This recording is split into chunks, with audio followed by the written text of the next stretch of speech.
दुनिया भर में टैरिफ लागू करने वाले डोनाल्ड ट्रंप बहुत बड़ी मुश्किल में फंस सकते हैं। पूरी दुनिया में अमेरिका के खिलाफ एक बड़ा मोर्चा तैयार हो रहा है। डोनाल्ड ट्रंप के दुश्मन तो यहाँ तक कह रहे हैं कि वर्ल्ड वॉर करवाना चाहता है। जब दुनिया में कई वॉर जोन रीएक्टिव हो चुके हैं, गोले बारूद वाले युद्ध से लेकर टैरिफ वाली जंग छिड़ चुकी है, तब सवाल उठ रहा है कि क्या डोनाल्ड ट्रंप दूसरे कार्यकाल की शुरुआत में ही फेल हो गए हैं? क्या अमेरिका का सुपर बॉस युद्ध वाले फ्रंट पर सुपर फ्लॉप साबित हुआ है? अमेरिका से दुश्मनी फिर से रिकॉर्ड तोड़ रही है। खामेनेई से लेकर जिनपिंग और पूरा यूरोप ट्रंप के खिलाफ खड़ा हो रहा है। क्या ये माना जाए कि अब अमेरिका की कोई नहीं सुन रहा? दुश्मन ही अब ट्रंप के खिलाफ नहीं, बल्कि अमेरिका के पुराने साथी भी अब बागी हो चुके हैं और सबके टारगेट पर अब डोनाल्ड ट्रंप है। ट्रंप ने जहां जहां युद्ध की आग बुझानी चाहिए, वहीं से तेज धार वाले चाकू अब ट्रंप पर वार कर रहे हैं। डोनाल्ड ट्रंप ने 20 जनवरी को दूसरी बार राष्ट्रपति पद की शपथ ली और 2 महीने के कार्यकाल में ट्रंप ने 2 बड़े वॉर जोन में आग बुझाने की कोशिश भी की। पहला वॉर जोन गाजा, जहां 15 जनवरी को सीजफायर का ऐलान हुआ, लेकिन ट्रंप की शपथ से एक दिन पहले यानी 19 जनवरी को लागू हुआ वो सीजफायर ठीक 2 महीने बाद तार-तार हो चुका है। दूसरा वॉर जोन यूक्रेन, जहां डोनाल्ड ट्रंप ने बहुत मिन्नत और मशक्कत के बाद पुतिन और जेलेंस्की दोनों को 30 दिन के युद्ध विराम के लिए राजी किया, लेकिन ट्रंप कार्यकाल के 2 महीने के अंदर ही यूक्रेन में फिर भयंकर युद्ध शुरू हो चुका है। यानी ट्रंप यूक्रेन में भी फेल हो गए हैं, जहां पुतिन और जेलेंस्की एक दूसरे पर आग बरसा रहे हैं, और गजा में भी ट्रंप नाकाम हो चुके हैं क्योंकि इजराइल ने सीज फायर तोड़ दिया और 48 घंटे में हुई बमबारी में 700 से ज्यादा लोग मारे गए। लेकिन ट्रंप अब भी सीज फायर के मूड में है।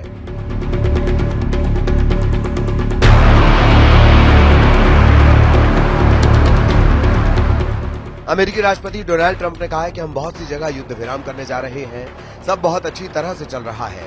दोनों तरफ के सैनिकों ने एक दूसरे पर बंदूकें तानी हुई थीं, बहुत से सैनिक घिरे हुए थे।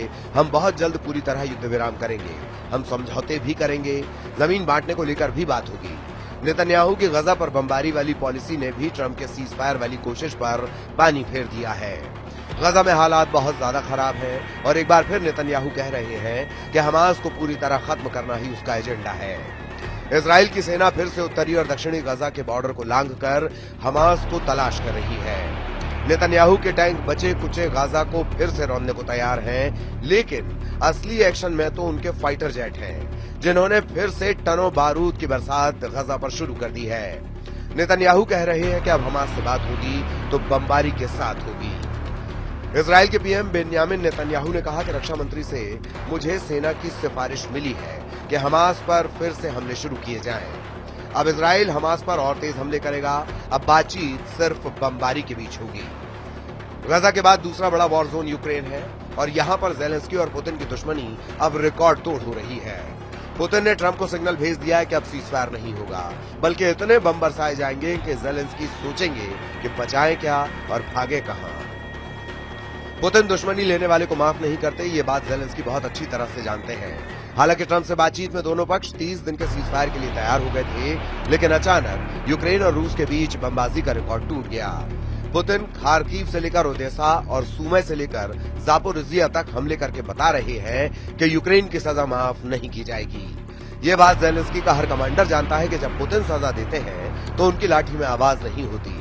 जिस युद्ध को रोकने का ख्वाब ट्रंप ने देखा था, जिस युद्ध को रोकने के नाम पर वो अमेरिका में दोबारा राष्ट्रपति बने, वो जंग अब ट्रंप के कंट्रोल से पूरी तरह बाहर हो चुकी है।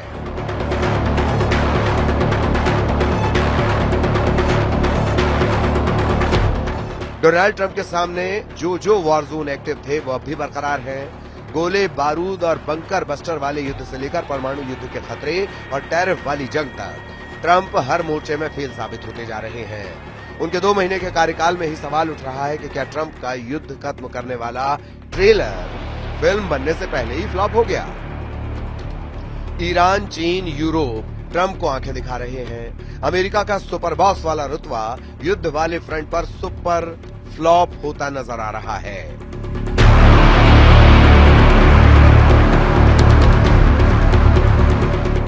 ईरान के सर्वोच्च नेता अली खामेनेई ने कहा है कि अमेरिका को पता होना चाहिए कि ईरान को डराने से कुछ नहीं होगा।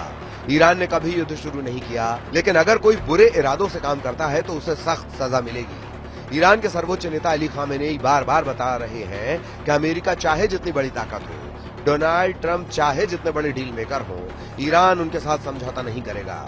वैसे ट्रंप को ईरान ही नहीं, यूरोप भी आंख दिखा रहा है।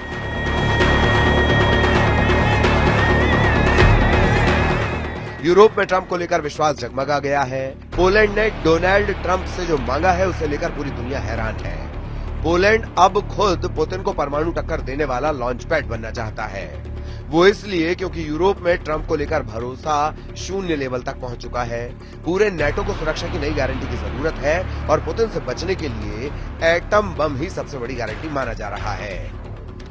इसीलिए पोलैंड के राष्ट्रपति आंद्रे दूदा चाहते हैं कि डोनाल्ड ट्रंप अपना एटम बम उन्हें सौंप दें, यानी अमेरिका अपने परमाणु बम पोलैंड में तैनात कर दे। दूदा के मुताबिक बिना परमाणु हथियारों के रूस को रोकना मुश्किल है।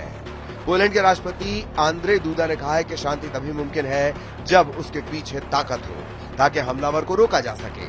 अगर युद्ध को रोका नहीं जा सकता तो शांति बहाली के लिए न्याय के साथ साथ ताकत की भी जरूरत होती है।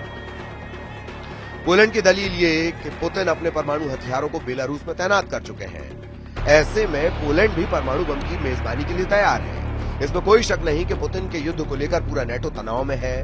पोलैंड तो यूक्रेन के बाद पहला फ्रंट है जहां लगातार नेटो की सेनाएं एक्टिव रहती हैं। और अब पुतिन के साथ ट्रंप की नजदीकी ने पोलैंड ही नहीं पूरे यूरोप में एक डर बिठा दिया है। पोलैंड के प्रधानमंत्री डोनाल्ड टस्क ने कहा है कि मैं भी ये चाहूंगा। ये पोलैंड के लिए स्पष्ट वजह है कि हमारी अपील को सुना जाए। उम्मीद है कि राष्ट्रपति ट्रंप सकारात्मक प्रतिक्रिया के लिए तैयार होंगे। इजराइल और यूक्रेन का रुख भी बता रहा है कि ट्रंप की नसीहत अब मजाक बन चुकी है।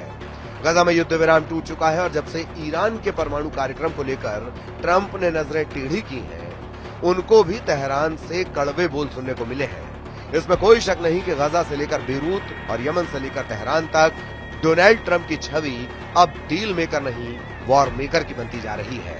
और ट्रंप के लिए बड़ा झटका यह है कि उनकी धमकियों को अब कोई गंभीरता से नहीं ले रहा।